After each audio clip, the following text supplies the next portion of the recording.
what tends to take you away, and what begins to ensnare us by, as it were, entangling our minds in, as Rilke once said, entangling our minds in knots of our own making and struggling lonely and confused. He used those words in his poem Gravity's Law.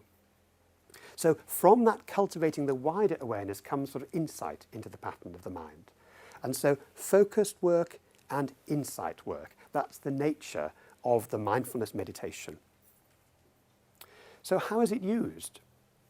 Well, Jon Kabat-Zinn started in 1979. He's an American, originally a molecular biologist, but he set up a stress clinic in the heart of a hospital in New England, in Massachusetts, a place called Worcester, Massachusetts. And it's about the same distance from Boston as we are from Worcester here in Oxford.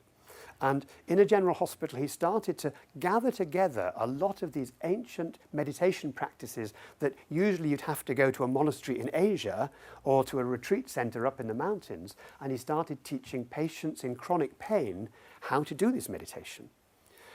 He had some mindful movement and some yoga there. He had people sitting on stools or on chairs, just focusing on the breath. It turned out to be remarkably effective in allowing people to deal with or live around the edges of their chronic pain. So that was one movement away from the monastery into the discovery that there were ways in which you could put together a secular form of these ancient, what had become known as religious practices, although in the start of them they probably weren't religious in the way we understand it at all. And it turned out very effective for pain, for stress. He did some research on psoriasis, that sort of skin condition, and found that just 10 minutes of listening to a meditation tape instead of listening to music actually got the clear-up rate going faster, significantly faster. And there were 2 randomized controlled trials on that. And in the early 1990s, myself and my colleagues, John Teasdale and Zindel Siegel from Toronto, we were struggling to understand and to provide a new approach to recurrent depression. It had become clear that depression, when you've had it, tends to come back.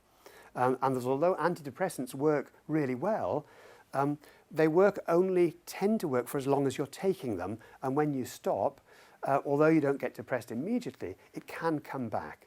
Of course, many people find that it can come back even when you're still taking them. And so recurrence of depression became the big problem within clinical psychology and psychiatry. And we wondered whether this 8-week program that Jon Kabat-Zinn had, if it could be adapted by introducing some of the cognitive therapy principles that we knew worked when people were depressed, could we put them together? And that's what we did, finding something which we then called mindfulness-based cognitive therapy. The cognitive therapy elements are relatively small, but the whole nature of the work is one in which we are trying to bring together psychological science and this ancient wisdom, this ancient psychology as well from Buddhism, to see whether bringing this ancient and modern together it could be effective. And I'll mention something about the effectiveness later on. The problem of depression is that once you've had it a few times, it tends to easily kindle. That means that although the first depression might have been due to a major, major thing happening in your life, like bereavement or separation or divorce or unemployment, that might be the first depression. Often it happens even before you've got to those sort of life events in childhood or adolescence. But once you've had depression, you don't need a big life event to trigger another one. And if you've had 2 or 3, then it can be just come out of the blue. You can feel yourself down one morning, and by the end of the day, you're feeling really, really wretched. So it's now being used, mindfulness is being used not only in the clinic, but also in schools programs to help children to attend. There's work in Amsterdam on ADHD, attention deficit hyperactivity disorder, and for the parents of children with ADHD who are often very stressed. Sometimes they had attention problems when they were young themselves, and it turns out that actually as adults they sometimes have problem focusing as well. So for the parents and the children with ADHD. For health anxiety, we've just finished a trial on people that find themselves always worried about their health despite any reassurance from their doctor, and it seems to help there as well. And we're now starting projects with teaching midwives how to teach people who are expecting a baby how to be mindful and to approach the birth and the parenting with more mindfulness. This is not like natural childbirth, it's more like don't know childbirth. Like you don't know what's going to happen, and therefore how can you sustain a sense of being aware and to some extent in control in a situation in which you don't have very much control. And that's happening here at the Oxford University Hospital, what used to be called the John Radcliffe. So that's how it's being used. And the next thing, who is it for? Well, we've talked a little bit about schools and people with attention problems, people with depression. But of course, you don't have to be clinically ill for mindfulness to be quite useful. Many people now find it's really helpful just as a way of checking in with yourself on a day-by-day basis.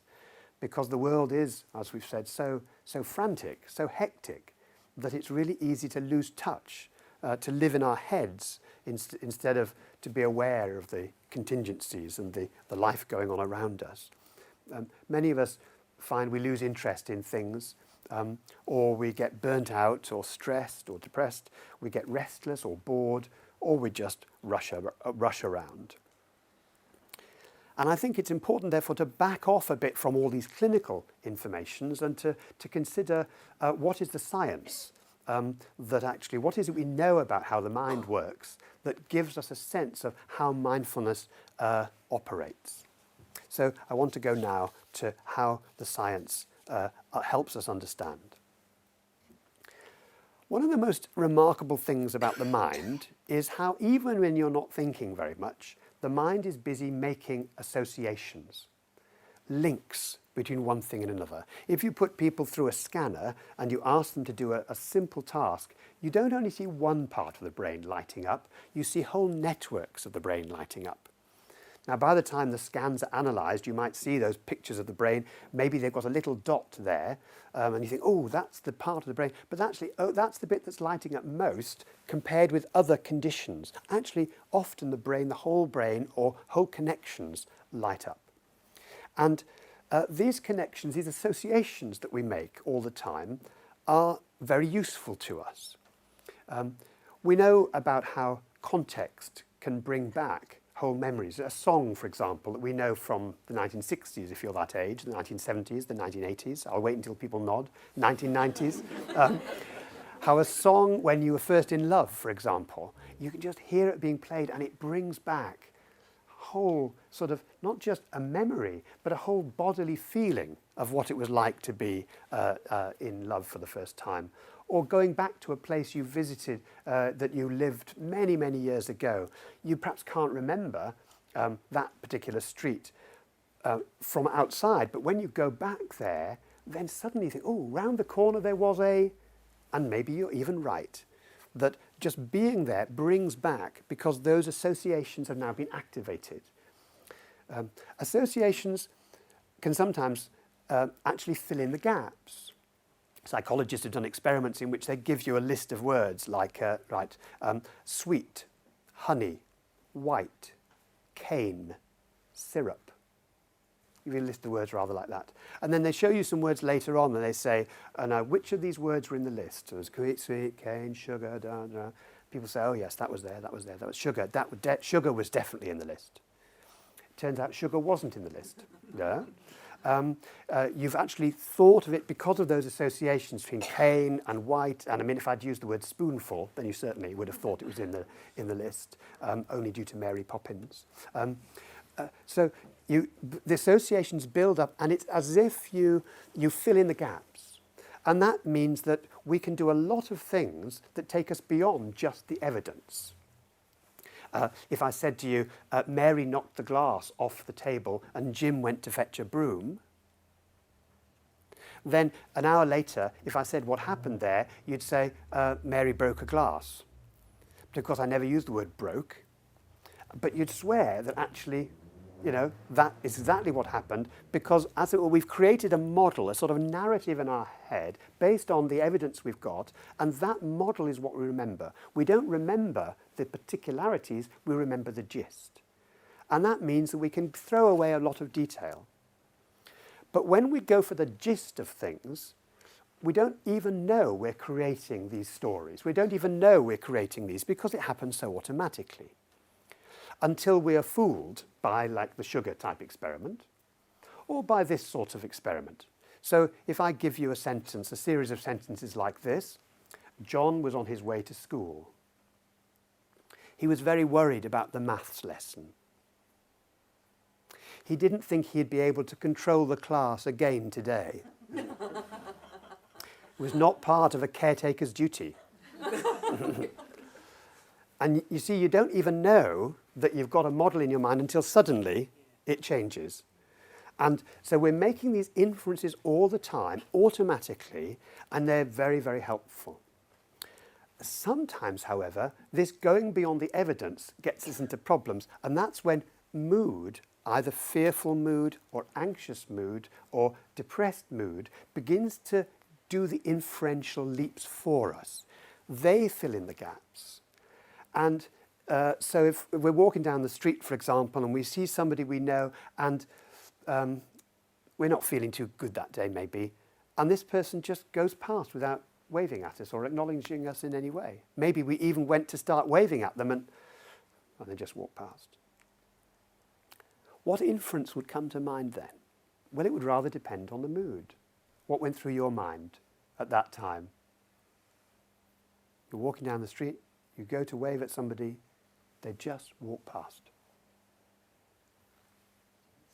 They didn't see me? Yeah, fine. Didn't see me? Yeah. Weren't wearing their glasses, they're full of Tesco's bags, preoccupied. They were in the world of their own, absolutely. Have I done something wrong? Exactly. What have I said to upset them? And do you see how that early automatic inference can be affected by whether you got out of bed one side or the other this morning? But once you've made one of those inferences, like they weren't wearing their glasses or have I done something wrong, then it sends you off in a rather different direction. And if it's have I done something wrong, maybe you start to wonder, well, what have I said to them something? And then you're thinking away. You're probably missing people seeing you walking down the street because you're now preoccupied. And so there it goes on. But 5 minutes' time, you think, I won't stop for that cup of coffee. I'll just go home, maybe. No, I won't have that sandwich. I'll just, the tendency to withdraw. And so these associations, which are so useful for us sometimes, going beyond the evidence to help us understand what's going on in the world, can get us into problems, especially when mood begins to take things over. Associations are not just, however, just thought to thought to thought. That's useful. We understand what the word doctor means because the word doctor brings up nurse, hospital, this sort of thing. But it doesn't just go from, it goes from thought to feeling. Well, we've done a bit of that with the walking